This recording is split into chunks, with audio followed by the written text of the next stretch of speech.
Hello, Joey. We are once again in your favorite place to listen to these videos, aka my truck. And today we are going to talk about, drumroll please, The Compound Effect. So, The Compound Effect is a book that I've listened to twice now on Audible. It's been a really good listen, and I think that this is, again, one of the ones that is more immediately applicable.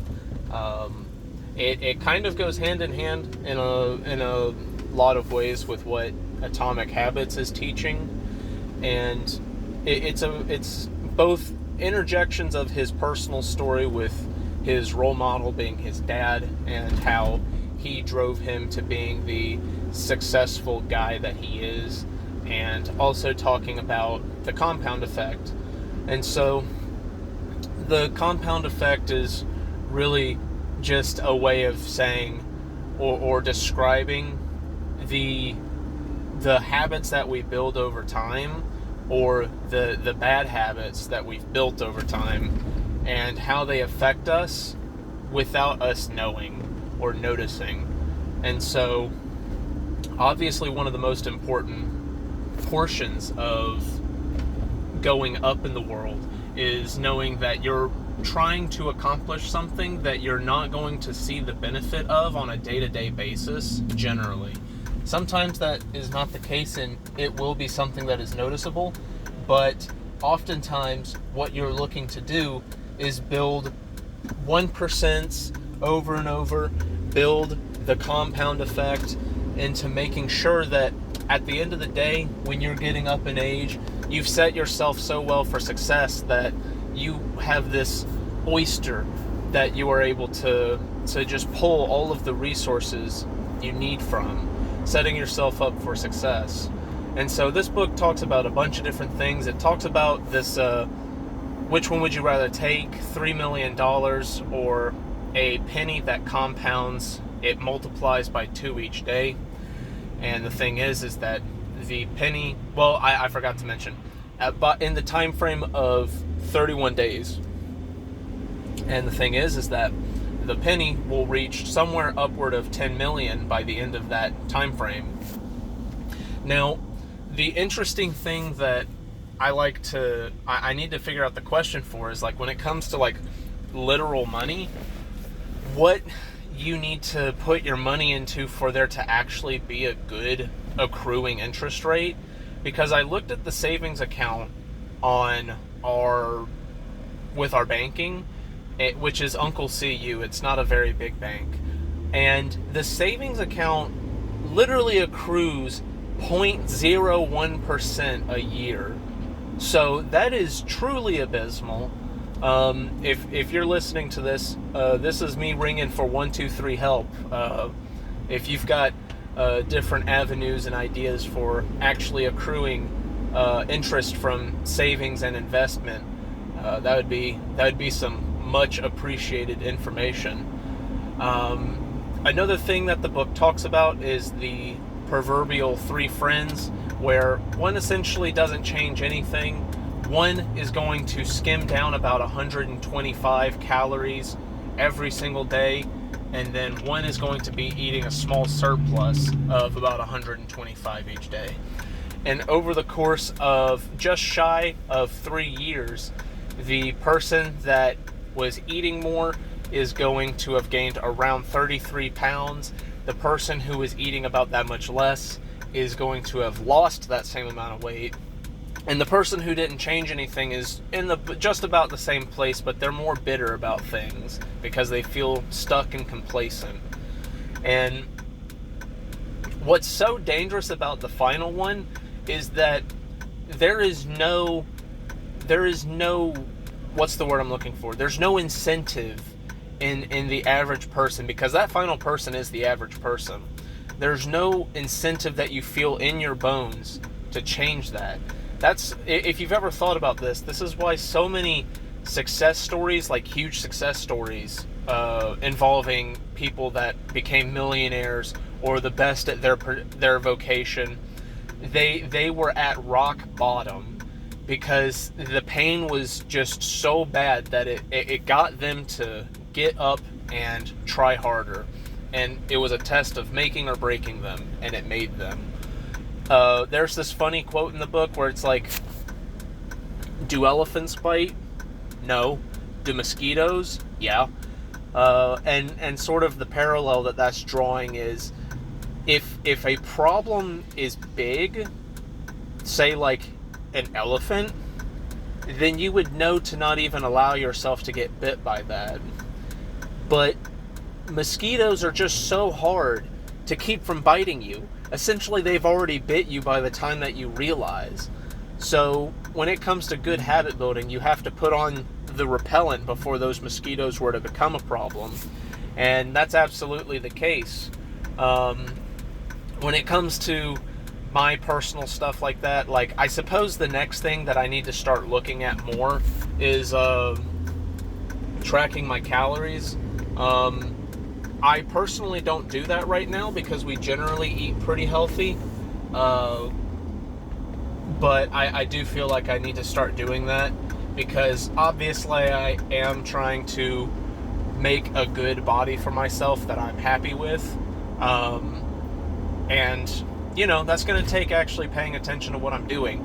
But speaking of which, something that this book talks about that is very important that I am incorporating more, and that I need to incorporate even more than I'm doing now, is tracking. So essentially writing down everything involving a particular habit or bad habit that you're trying to either make or break. And it will force you to realize, because what's so bad about getting stuck and not going anywhere in life is that usually you kind of just forgot what you just did. I mean, this is kind of the idea behind nickel and diming yourself. When you spend a dime on something, you're not thinking about the other 50 dimes you spent on 50 other things recently. So forcing yourself to keep track is a way of both giving yourself the joy of realizing that a good habit you're trying to build is in fact going somewhere, and it will be more visible later down the road. And it's also a sort of annoyance when it comes to trying to break a bad habit, because it's very realistic that you won't do that bad habit because you're like, oh my gosh, I do not want to pull out my pen and paper and write this down. Like, this is so inconvenient. And that's something that's mentioned in Atomic Habits, is that making your bad habits as inconvenient as possible makes you less incentivized to do them. If it's harder for you to do, or there is a sort of punishment or dissatisfaction that comes from it before you even do it, then that's setting you up for eventually cutting the cord on those bad habits. So, all very good stuff. And yeah, this was a really good book. I don't like how the chapters are all like 3 minutes. Like, it feels like every single other sentence is a frickin' chapter. So trying to keep track of where I was in the book was kind of a pain in the butt. But yeah, this is a really important one. This is one that I've been implementing as of right now. I've been trying to incrementally increase my savings for the computer, like you already know.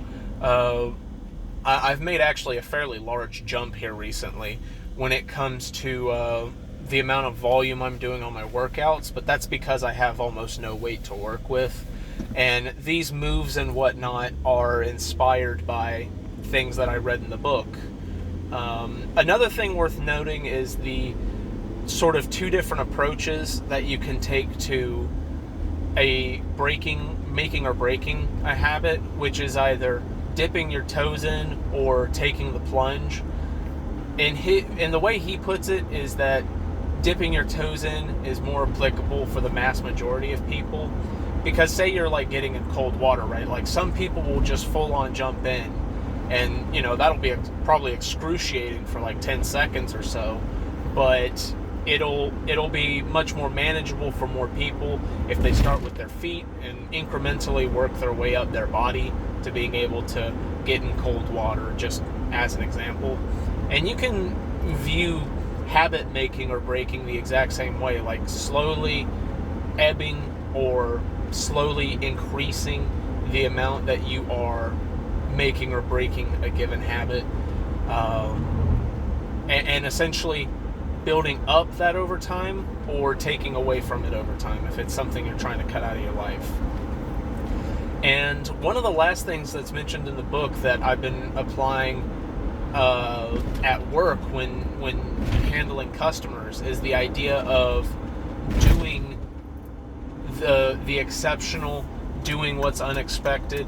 Essentially, it's a pretty normal thing to just do what has been laid out for you and do it how it's asked to be done. But essentially, I'm trying to make sure that I'm being very, very cordial. I'm trying to make sure that I'm really taking into consideration what my customer is saying. Something that I feel like my manager isn't always great about is letting people talk. And a lot of the time, he's just waiting to be able to start saying what he has to say. Whereas a approach that has lended me quite a lot of success and quite a lot of tips too, like money tips, is just listening to actually listen. It's such a invaluable skill, and I'm not, some master at it or anything like that, but even just practicing it in the moment, doing it little by little, is so beneficial, because really the thing that people want more than most things is going to be understood, to feel like they've been heard. And when you make them feel legitimately like they have been heard and their voice is important, you're going to have so much success. And also some of this has been spurred on as well because I've been reading before bed How to Win Friends and Influence People. Like, I have the physical copy of that book, and I'm very undisciplined when it comes to actually like reading the book. So, but yeah, I hope to talk to you about this book, and I will be listening to it again given enough time. It's been a very good read. So, peace out.